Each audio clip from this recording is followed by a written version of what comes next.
Hey everybody, KMO here, talking through new teeth, and as you can see and hear, they don't work for speaking. They don't sit still. So here I am without my teeth. Now I really have to distort my lip to show you the gap. If I just speak normally, you won't really hear or notice a difference until I try to say a word that starts with CH, like church, or chimp, or cheese. And that sounds kind of weird. So, for obvious purposes, this is going to be a short one. I'm going to show you what I cut from yesterday's video. Oh, SH, show you, yeah. Going to show you what I cut from yesterday's video, and maybe say a little something at the end. Okay, I'm going to finish up by just reading something to you. This is from AP Fact Check. Washington AP. A dozen Democrats seeking the presidency tussled Tuesday night in a debate packed with policy, flubbing some details in the process. Elizabeth Warren. The data show that we've had a lot of problems with losing jobs, but the principal reason has been bad trade policy. The principal reason has been a bunch of corporations, giant multinational corporations who've been calling the shots on trade. The facts. Economists mostly blame those job losses on automation and robots, not trade deals. So the Massachusetts senator is off. Let's start by acknowledging that the U.S. economy has been adding jobs, just that the nature of those jobs has changed as factory work and other occupations have become less prevalent. Trade with China has contributed to shuttered factories and the loss of roughly 2 million jobs, according to research published in 2014. But the primary culprit that accounted for 88% of factory job losses between 2000 and 2010 was automation, according to researchers at Ball State University. Job figures show that the outbreak of the Great Recession in late 2007 also contributed to manufacturing's decline.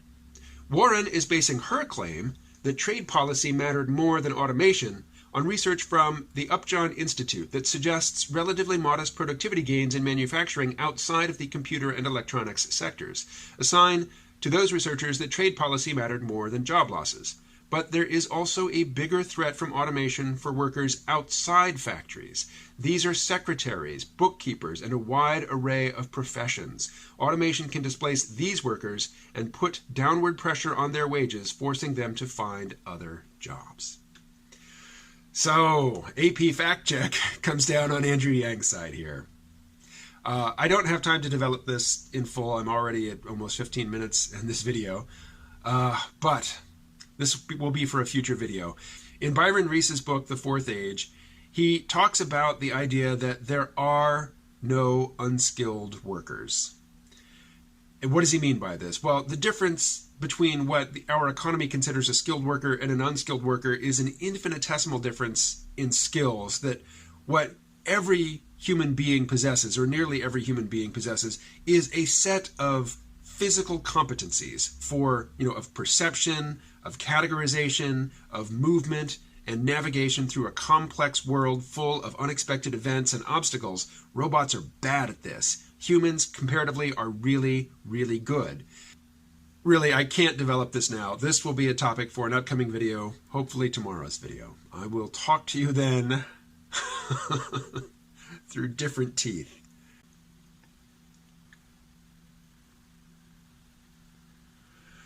All right, at the end here, I just want to say, and I'll address this at length in a later video, that somebody posted a comment talking about how we need to, ban the use of robots if it's going to take somebody's job. I think that is ridiculous. I think that is a terrible, terrible idea. I think that we need to automate where possible, because automation is just a lot more efficient. It makes better use of the energy and material resources at our disposal, our collective disposal. If we have people driving all over the place to do jobs that could easily and more efficiently be done by machines that don't need to drive from their workplace to their residence, we should do that.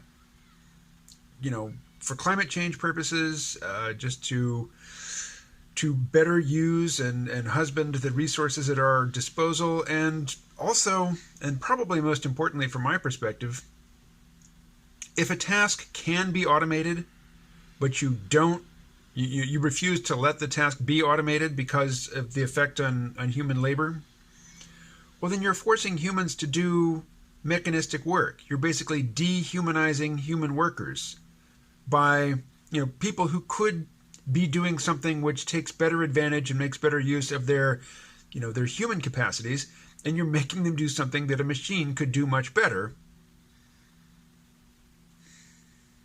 Why? To basically put off the task of addressing some fundamental problems with our economic system. Machine intelligence and automation is going to create vast wealth. We just need to figure out how to share it. Our current system, and I'm not even going to call it capitalism because I think there's so many different variations on capitalism. Our current system is not well equipped to help us create and share, equitably distribute the wealth that will be made possible by new technology. The wealth that will be created by new technology. It's just, if it's not shared well, it causes all manner of problems. Injustices, social animosities, class animosities.